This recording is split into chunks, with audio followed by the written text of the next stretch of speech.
Hello and welcome back to my channel. If this is your first time here, hi, I'm Cassidy, but it's not. Thanks for always tuning into my videos. Today we are doing the worst books of the year. Now, disclaimer, because I know there'll be people who are like, oh my god, you're one of those people, blah, blah, blah. Worst books of the year does not mean that any of these are bad books. This means that I did not enjoy this book. And that is valid. You can validly love a book that I dislike. I'm not saying any of these books are terrible. These books, every single book on this list has an audience that loved it, and I know that. I'm just not that audience, and that's okay. Now that the disclaimer is over, we can get into the list. I have not ranked these in any order, I don't think.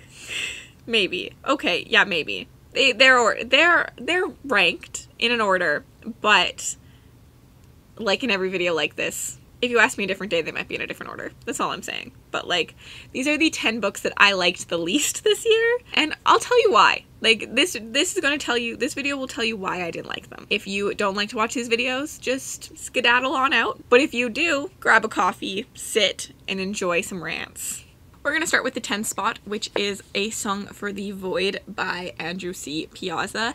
Now, technically this could probably go into number 1, too, but I think the reason it didn't is just because realistically I should have never read this book, but I read it for a video. I read it for SPFBO finalists. I don't like historical fiction. I know that. I've learned that this year, you'll see, but this made it into the SPFBO finals, so I had to read it, and it's not fantasy or horror enough for me to call it those things. I think it's historical fiction. Like, it's a speculative historical fiction. I don't know how to tell you what this is. Like, it's not alternate history. It doesn't change anything, but it is a historical setting in our world I didn't enjoy. That's all I'm going to say about this book. Normally I would go into way more depths, but there's a lot of reasons for this in my SPFBO finalist vlog that just came out. I talk way deeper into this than that. I'm just going to tell you right now, I don't like historical fiction. So that's why I really disliked this one.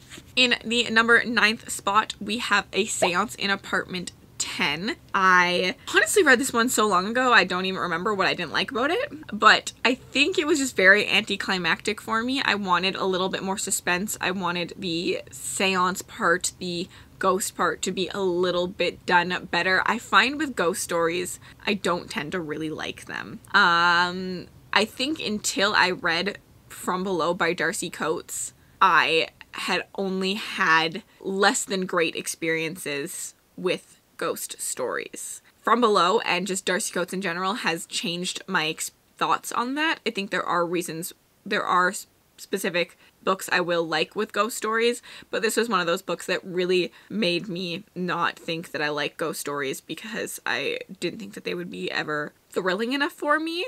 As someone who doesn't believe in ghosts, it just didn't work for me, and I wanted a little bit more spook factor in Seance in Apartment 10. It's also very short. I tend to like a longer novella. We're just gonna move on. In 8th spot, we have Verity by Colleen Hoover. I personally think that Colleen Hoover tries to write a thriller book and tries to write a romance book, but then meshes them together and does neither brilliantly. I have since moved on and read Ugly Love by Colleen Hoover, and I enjoyed it worlds more than I enjoyed Verity. I think the thriller parts in this are done very gimmicky. Like, they're not even believable. Like, there's child abuse in this book, and the child abuse just didn't even feel believable to me. It just felt like a very big gimmick, and that there was the only reason for it to be there. And yes, I think that you can argue that maybe there's a reason it feels like a gimmick, but it's not done well enough that I can even say that. I don't know. I just really didn't like that. I found I might have gone in with different expectations because everyone talks about Colleen Hoover and her smut, and I just felt like the smut in this was not good and everything like that. I just fully think that she tried to do 2 different genres and blended them into one. It just didn't work for me. I could see why maybe if you were a romance reader, you would think that this was really thrilling, but as someone who predominantly read horrors, thrillers, and then read this, I just felt like it was not that intense. Like, everyone's like, oh my god, it's so creepy. It's not. It's really not. That's all. But I get why some people like it. And in 7th spot, we have Desperate Measures. You know what? I'm kind of shocked this isn't up higher in the void of worst books of the year, because I really, really despised my time reading this. This is a book that was not for me and I probably should have never picked up. It is a romance It is a dark romance, but not in the way I like, because I do like dark romance since then. This one is just purely smut, I think. I want a story, and this one was just about kinks and smut, and it's not, there's no like plot to it. And I found with romance books, I want a plot. I do. I don't just want pure like entertainment and smut. So yeah, I didn't love this one. I felt very icked out reading it. It really, the kinks didn't go for me. I'm not a fan. That's all. In 5th spot, we have The Bone Ship's Wake by R.J. Barker. This is the 3rd book in the Tied Child trilogy, another trilogy that just went downhill for me. I started the series off with a 4-star, ended up giving the second one a 3-star, and then hating and despised. Actually, I think the second one might have gotten a 2-star, and then I hated and despised the last one. The ending of this book ruined anything, any possible redeeming quality for me on this trilogy. I think that the ending was a scapegoat ending, and there's so much of the writing that just didn't vibe with me. I didn't understand a lot, I think. And no, I shouldn't say I didn't understand. I wasn't told explicitly enough. Like, there were things I missed in this story that I shouldn't have missed. Like, that's a big thing for me. Like, I shouldn't be missing the fact that the trees are blue, but I did. And I think part of that could be because it's so descriptive heavy that the descriptions kind of just got lost to me. So it could just be a writing style that doesn't work for me. But in the end, it was the very last ending. The ending of this story was a cop-out ending for me and made me despise my experiences with this story.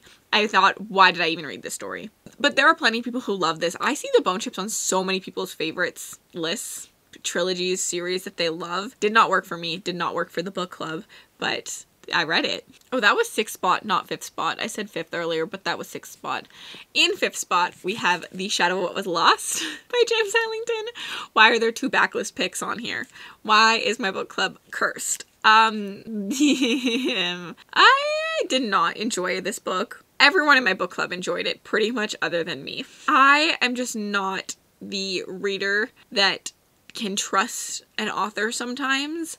I had so many questions during this story. There are tropes I dislike in this story. This was a story where the author will tell you that things will be explained later, but doesn't give me enough explanation now to like tie me over, so I'm just left for the rest of the story wondering and waiting for explanations. I think I critically read this more than you're supposed to. I couldn't have a good time on the surface with this book because I was asking so many questions. I wanted to know this. I needed to know this. How did this happen? Where are the logistics here? That was just me and my hard fantasy loving brain. And I do think that this has a hard magic system. It's not a soft magic system. Like, there are rules to it, but I just wanted better rules and more rules. And I didn't really vibe with the characters either. Like, I wanted to see some of the discrimination that we're told about. I never felt like our main character was truly ever hated the way that is like a big part of the story is like these types of characters being hated by society, but I never felt that way. I wanted more emotions, less surface, and it just didn't work for me, but plenty of other people think it's such an incredible series. I'm still picking up book 2. I haven't read book 2 at this point because I'm hopeful. I will say some of my problems I think were the indie publishing, because this book was indie published and then picked up traditionally before books 2 and 3. So book 1 had already been published, and there's only so much you can do for a book that has already been out there, already had hands on. You can't completely change it. So I'm hopeful that book 2 maybe got a little bit more of editing that I want, but because obviously like you can edit an indie published book like crazy, but it comes out of your own pocket, so it often doesn't get as much editing, I find, as some of the traditional published. Not to say like you can't have a really incredibly edited indie, there's nothing against that, it's just it comes out of your own pocket, so it definitely is a bigger expense versus when it's traditionally published. The traditional publishers handle some of that, I believe. So yeah, didn't enjoy this one as much, but lots of people love it. In 4th place, we have Babel by R.F. Kuang. I'm not going to talk to you about this book because every time I talk about not liking this book, I get hate on the channel. All I'm going to say is, again, I do not like historical fiction. This story has beautiful, beautiful conversations, discussions, themes, things that make you look back at yourself and think about it. Like, the themes in this, I am not arguing with you that those are beautiful. I loved them. What I didn't love is my experience with this book because I was bored because of the historical setting. This is not a book for me because of that. If you had put this book probably in a unique, like if she had done the same story in some sort of like unique fantasy world, I probably could have enjoyed it a lot more. But the historical setting, the dark academia setting, the setting of being teached and learning things, and the discussions on language specifically were things that just didn't work for me. They reminded me of my time in school. I don't like schooling. I'm not a dark academia girly is what I've learned. And the historical setting just didn't work for me. But I will not argue that R.F. Kuang can discuss and do conversations and themes on white privilege and racism better than anyone else. Like, I fully stand behind the message behind this book, and I liked those elements. But for me, my worst of the year is about my enjoyment level reading a book, and I just didn't have a fun time reading this book because of that historical setting, mainly. So, yeah. Historical fiction just ain't for me, and people will probably tell me it's alternate history. Same thing. Still don't like it. In third place, we have There Is No Devil by Sophie Lark. I think this is the first time, not only is there a author in the best and worst list on my channel, but it's also one of the first times I've seen an author's series get a best book and then a worst book. That doesn't happen a lot. There Are No Saints was on my best of the year. It got 6th spot on my best of the year list, and There Is No Devil is getting 3rd on my worst of the year list. There Is No Devil is the book I never needed. There Is No Devil changed a lot about this book. I felt like it backtracked what we did in There Are No Saints. I now just pretend that it does not exist. There Are No Saints is a singular book. Because the things that There Is No Devil is nothing I wanted, but I get that there are people who liked it and wanted that. So if you didn't like the grittiness of There Are No Saints, if you wanted our protagonist to be less dark, less, not even gray, but like black, like he's bad, and you wanted to have connections to him, if you wanted to feel for him, if you wanted to see his redeeming qualities, you would like There Is No Devil. But for me, I didn't want those redeeming qualities. I liked rooting. I didn't mind rooting for the bad guy. I liked the story we got with the bad parts of him. I didn't need to have a redeemed hero. And also, they're just, the whole story is mostly just them having sex and talking about their trauma, where the first book had some plot and some relationship dynamics. I don't think this book did into the last, like, 50 pages. I like those last 50 pages where the plot is done. Yeah, so for me, There Is No Devil was just a really big letdown, and if it wasn't on the worst books of the year, it would be the most disappointing books of the year, but I definitely think it deserves a spot on this because I did despise it because of all those reasons. But I get why people liked it, but I despised it. As I said, I understand why every book on this list has an audience and why people love it. It just didn't work for me. The second worst book of the year, second least favorite book of the year, is House Across the Lake by Riley Sager. So I often call this The House Across the Pond. My Goodreads review on this book tends to pop off. Like, people are always still liking it, and I think it's hilarious because I just ranted about this book in Goodreads, essentially, and why it should be called The House Across the Pond, because it should be, because the lake is tiny. It's pond-sized. This book, for me, Sager tried to do something new, and new just didn't work. I didn't like the twists in this. There's 2 twists, and there was no need for the second twist, but the first twist itself was not good. I like the lane that Sager tends to write in, and this was just outside of his regular lane, and I'm okay with him trying it. And I'll still 100% pick up anything he writes, so like it still, I guess, worked for me in some ways, but I prefer his normal lane, and I hope he goes back to that. And there's just a lot about this that didn't work for me. The protagonist portrayal didn't work for me.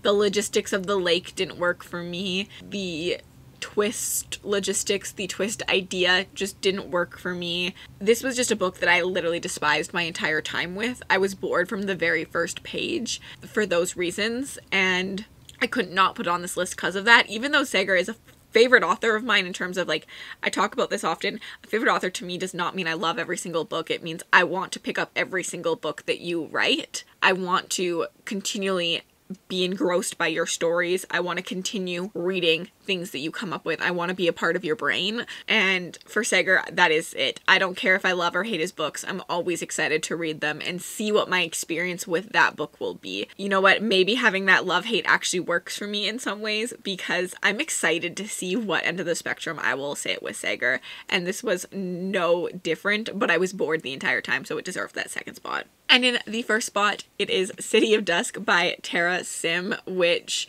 is hilarious because it's one of my favorite reading experiences of the year, because it was a giant buddy read for the official Late Night Crew book club pick thingy. And I really had a fun time with everyone else as we read it, but I didn't enjoy my experience with the book. I just enjoyed my experience reading with everyone, if that makes sense. But this one just really didn't work for me, as it is branded as adult, and I think it sways too much YA for my own liking, with like these protagonists that are young and whiny and just follow their first instinct. They don't think things through, and it's been a long time since I read this. I think I read this in like June.